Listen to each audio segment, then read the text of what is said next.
After the underwhelming results of Tensor G5 in my heavy workload test, I decided to make another video to see how fast is the 10 Pro XL in daily tasks. Is it better, the same, or worse than its predecessor, and how it stacks against the competition?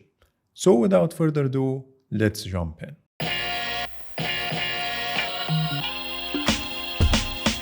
To answer this question, I tested the new chip in 5 different scenarios and compared it against the 9 Pro XL, the 16 Pro Max, and the S25 Ultra. It's also worth noting that the Pixel phones are running the latest September 2025 update, and the other two are running the latest beta software. The first test is to compare the video editing performance. I was planning to use Adobe Premiere Rush, but it seems like the new GPU in the 10 Pro XL has compatibility issues with Adobe, as it doesn't render any of the videos I tried properly as shown now on the screen. So I used CapCut instead. First, I downloaded the same 2 minutes and 39 seconds 4K video locally on the storage of each phone, then applied the same color filter, adjusted the speed to 200%, and added a simple text. Then I used the same export settings, which is 1080p 30 fps, and turned off any special features. Now let's export the video to see the difference.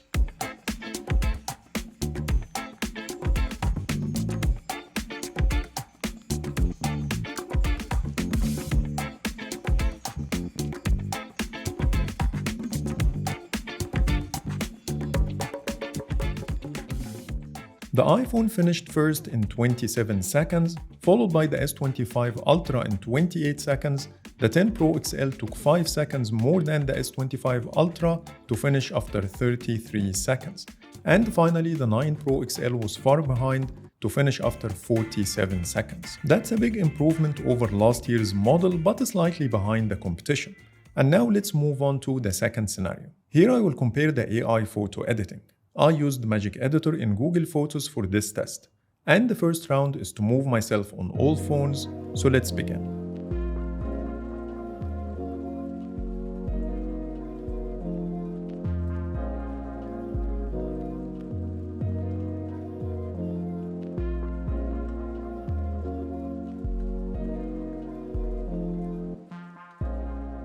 Surprisingly, in this one, the 9 Pro XL did it first. After less than a second comes the S25 Ultra, then the 10 Pro XL comes third, which is 2 seconds slower than its predecessor.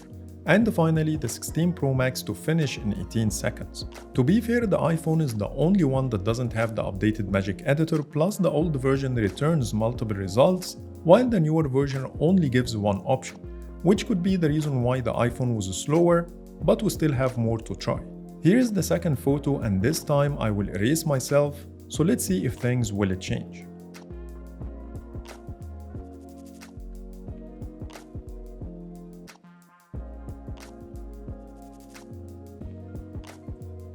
Once more, the 9 Pro XL is consistently finishing first.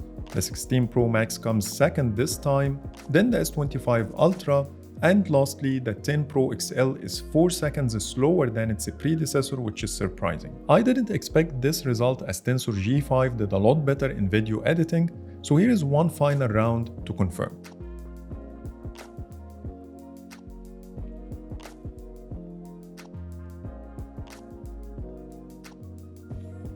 This time the 16 Pro Max finished first, followed by the S25 Ultra, then the 9 Pro XL, and once more the 10 Pro XL comes last. The only consistent thing in this comparison is the 9 Pro XL is always faster than the 10 Pro XL in photo editing, which is totally unexpected considering that Tensor G5 is 60% faster in AI. That's it with the photo editing, and the third test is to see how fast each phone in opening games. The phone that opens the game first gets a green dot, which is equal to 3 points, the second gets a yellow dot equals to 2 points, the third gets a red dot or 1 point, and finally the fourth is gray with no points. And now let's begin.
In this test, Tensor G5 is the third overall, ranking fourth in one game, second in another one, and third in 3 games.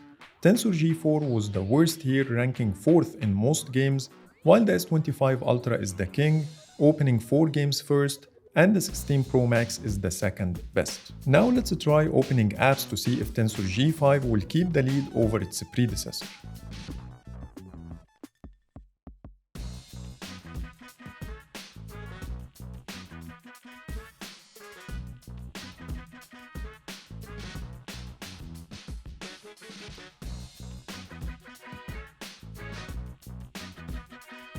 Surprisingly, the 9 Pro XL did better than the 10 Pro XL, and ranking-wise, the 16 Pro Max did the best overall, followed by the 9 Pro XL, then the S25 Ultra, and the 10 Pro XL comes last. The last scenario is to test how fast is each phone in image processing.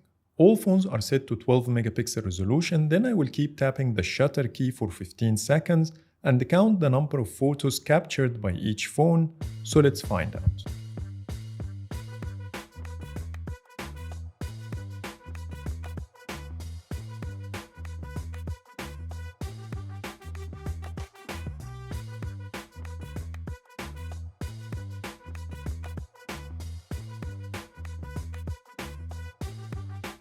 In this test, the S25 Ultra took the lead with a total of 70 photos, followed by the 10 Pro XL that took 58, the 9 Pro XL comes third with 42, and shockingly the 16 Pro Max only captured 22 photos.